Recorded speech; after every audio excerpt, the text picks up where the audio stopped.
We now arrive at one of the most awaited moments of this meaningful evening.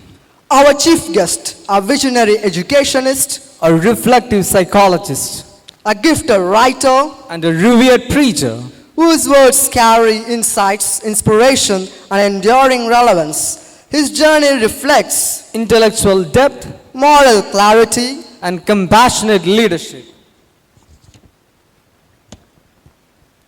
It's our proud privilege to invite our honored chief guest, Reverend Dr. A.R. John, the manager and director of Marian Engineering College. We humbly request you, Father, to grace the days and address this august gathering. Respected Superior Father Monsignor Dr. C. Joseph, members of the faculty, Reverend Sister, and brothers, sisters, friends and well-wishers. I am so happy, I am privileged, I feel that the community thought of me, inviting me this auspicious function, the academic day of Vidyanjali, our brothers who are here under formation in the juniorate. And I think this is the moment that I should express my gratitude to the Society of Jesus, because I too share, as a formee in Pune Papal Seminary and studied in JDV, run by Jesuits, and great scholars come across my life, modifying and forming my world perspectives of the world, imparting great intellectual formation with human face and touch. And again, I feel the spiritual experiences and the spiritual openness that is being offered by Jesuits. I cherish the Ignatian retreats, spiritual exercises, that too on discernment I still cherish so close to my heart, and Zen meditation at Perumal Malai and Shambhaganur, and having spiritual renewal at Pune, then Toddy D. Mello Center, and very many things, centers are popping up my heart at the end of this day. And again, I feel so happy that I am speaking something in front of Monsignor C. Joseph, and he is my first parish priest. I began my priestly life with him as an assistant parish priest as my first appointment in the St. Joseph Cathedral, Palayam. And his way of conducting things, the way of having his own perspective, devotion to Eucharist, Mother Mary, and disciplined life touched my heart and soul. That is there in my words, way of living. And again, I think those who are in front of me, many of them are so known to me. I feel so comfortable in that way. And I express my gratitude to Father John Francis and Father Dasan for inviting me and giving me this auspicious stage to address you. And this year, this academic day comes to us with a profound title and focus. And that is, the title is Ambassadors of Peace. And there are very many classes in a way I attended, I have conducted seminars, retreats, and even people, co-pastors, and everywhere we get what you are looking for in life. And they say peace. And last week I was taking class for pre-marriage program. I just asked out of my curiosity to them, ultimately what you're looking for in your marital life. There again they said peace, peace of heart, peace of mind. Therefore, peace is something so close to our heart and mind. And here we have ambassadors of peace. Ambassador means one who represents, someone who is representing a nation in another land. And this ambassador carries all the dignity, identity, legacy of the nation and spreading the whole world that I am coming from, I am representing a land which is so profound. And that is what these ambassadors usually do in their life and ministry and mission. And when we think of at this postmodern, post-truth society and era, what is the significance of peace? Development, digital age, so many growth is in and around we witness, but we experience, it is fact that we experience brokenness, disconnection, and cry, mental agony, lack of sleep, eating disorder, and these are things we come across in our life.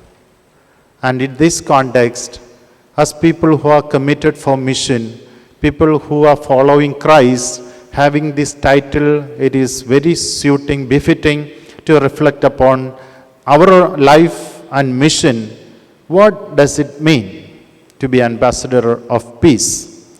And we have Christ, it is said he is a Prince of Peace. When he was born, the angels proclaimed peace on earth. And even all along his life, he just spread the great message of peace and tranquility and connection. And even after his resurrection, when he appeared for his disciples, for the first word he uttered was, "Peace be with you." And that is mostly we hear from sacred scripture. Peace.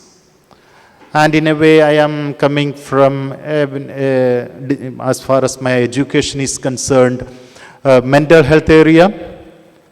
There is a question is being asked, whom you call a mentally healthy person? And the answer and definition is, the mentally healthy person is the one who experiences peace with oneself and harmony with others. And if at all you want to experience peace, first and foremost, we have to experience peace deep down in our own hearts, our own self. If we are in conflict within ourselves, we never ever will experience peace. But this is the one side of the coin. The other side of the coin says, yeah, peace with oneself is okay, good, great. However, you should have harmony with others, connection with others. There we experience the wholeness of peace and joy and happiness.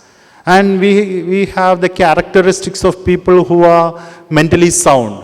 They have always zest for living, and they will live for a cause. They will commit, they will persevere till the end. They will have a high level of positivity. The resilience will be so very high. Those people who are experiencing deep peace with oneself, and those people are mentally healthy people. As we are who are sisters and priests and future priests and sisters, let us experience the peace deep down in our hearts.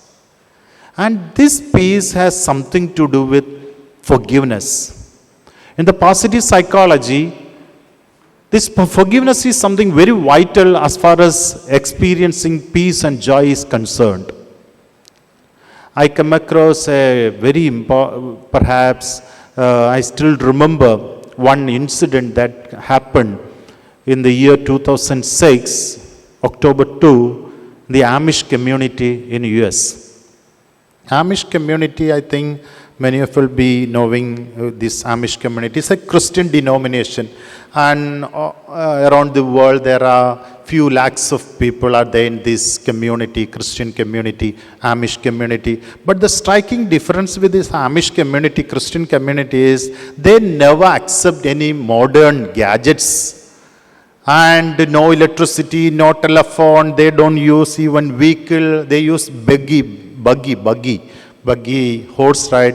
And Everything is natural. They don't accept anything modern, not even a telephone.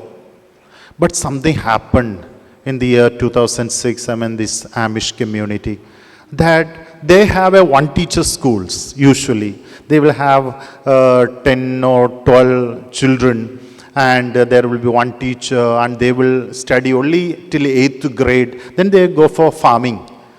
And it was one incident that happened this year was one person called Charles intruded this one teacher school and killed girl children, 6 of them. And they died. And the entire Amish community began anguish, and they were so in cry. The head of the Amish community came, and they were trying to navigate this situation, and they are trying to find how to find meaning, how do we handle this situation, all that. And this head of this Amish community said, see, we experience death. The same way, the father of Charles is experiencing the same agony. The children of Charles, of course, they too experience this bereavement. The wife of Charles, again, she lost her husband. So we will do one thing. Before we bury our children, we will go and visit the dear ones of Charles. And all shocked. And Charles is the one who is responsible for this incident. But this headman is telling, let us go and console those people. And they gave their presents, they donate some money for the education of the children of Charles, all that. Then they came back and they buried their children. This news has become so famous in United States. And the very next day in the New York Times, the title appeared something like this. Amish community, they buried their children before they buried they buried their anger before they buried their children. They buried their anger, then they buried their children. The point here is not forgiveness. The point is, are we ready to experience everyday forgiveness? The spirituality of forgiveness through experience peace. When this forgiveness, we all get disconnected, people will get connected, the reconciliation happens, we get connected with God, we get connected with the people whom we are responsible that we hurt them, all that. And then, second, not to be ambassadors of peace and around the world, we should exercise a practice non-hurting communication. Non-hurting communication. And that is what Pope Leo, in this Lenten message, he says, practice how to speak without hurting anybody. Then we experience peace with ourselves, and then we radiate peace and joy in and around us. As we come to the heart of the spirituality of peace, we have Jesus, who is Prince of Peace. And I just fall back to my memories to Jnanadeepa Vidyapeeth Pune, run by Jesuits. There we have emblem there. In the emblem, we have a tree. But this particular tree has a significantly different tree where it has roots up above and branches and fruits are extended to the world. And it is called from Indian spirituality, I think, Sikta Prajna. That means you have your roots in heaven, fruits extended to the world. And that is what the emblem very well exhibits its meaning. Siddha Prajna, have your roots up above, extend your fruits of peace in and around us wherever we are. My dear fathers and my dear sisters, I am so happy to be here as we celebrate this academic day celebration. Let us experience peace. With this small note and incident, I come to close of my little message. That incident is incident of Da Vinci, and that perhaps I think as we go along with our formation, it should resound again and again deep down in our hearts. And that incident is, this is the Da Vinci who pictured the picture of Last Supper. And after completing his picture, he himself experienced that this picture is so profound, so much good. Therefore, he invited all his friends and asked of opinion, how you feel this Last Supper picture? And all said, so good. And there was a friend of his, Da Vinci Code, he said, see, so lively. And he asked a question to them. The question was, which is that thing, person that attracted most in this picture? And all said, the chalice that is in front of Jesus, that is so live, so pakka. After listening to them, Da Vinci just went to his private room, took a brush and having a black paint, and he erased the very picture. Everybody said it is so lively and good and beautiful. And all said, are you mad? What are you doing? You are erasing the very item which we said is so beautiful. And he said, I am doing this because I have an intention for painting this picture. The intention was, Christ should be the center of this picture. Nothing else should take his place in this painting. And this is what I have a message to communicate to you. As we go along in this world of confusion and disconnection, in this digital world, many things will attract us, many things will come on our way, but Christ should be center of our life because he is peace and we are ambassadors of Christ to the world. Thank you very much.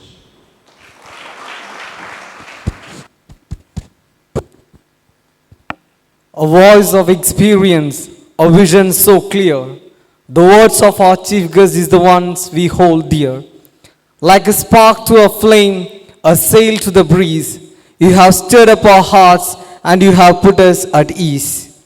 From the depths of your wisdom, sublime and grand, you have painted a future we now understand. For the time you have gifted, the truth you have told, we cherish your presence, valiant and bold.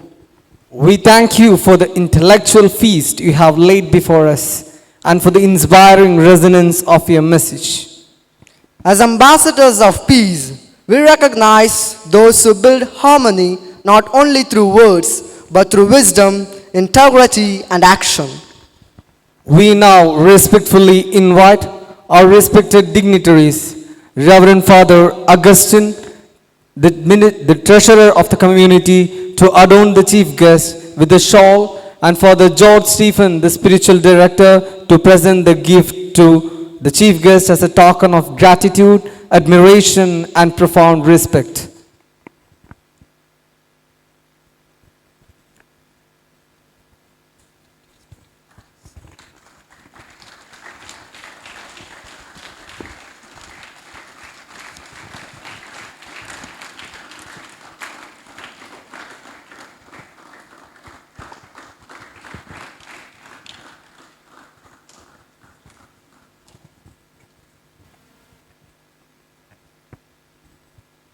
Thank you, respected dignitaries. The magazine carries the fragrance of knowledge, rhythm of reflection, and the message of unity.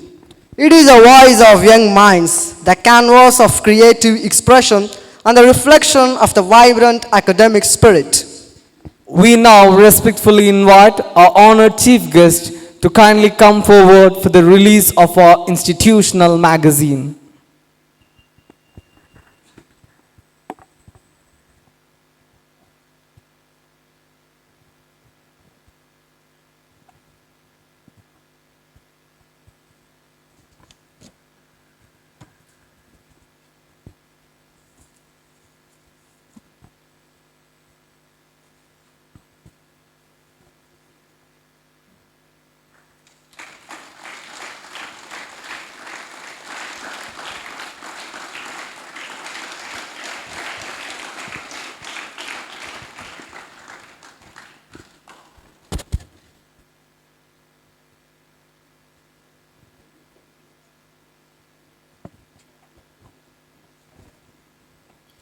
have just witnessed a momentous unveiling.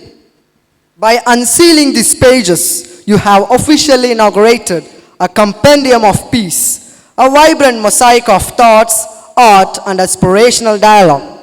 Your presence has added an indelible luster to this launch, transforming a simple ceremony into a distinguished milestone. For this sovereign act, our gratitude to you, Father, is a sacred compact. You have launched not just paper, but a visionary quest, and for that, we thank you, our eminent guest. Our heart overflows in ceaseless gratitude for our chief guest, whose words nothing short of an inspiration and which ignited our hearts than ever before. Thanks, Gaslian, for your presence over here. The time you have spent for us is invaluable and immeasurable. As he leaves the dais due to the busy schedule, let us join our hands with the spirit of unending gratitude.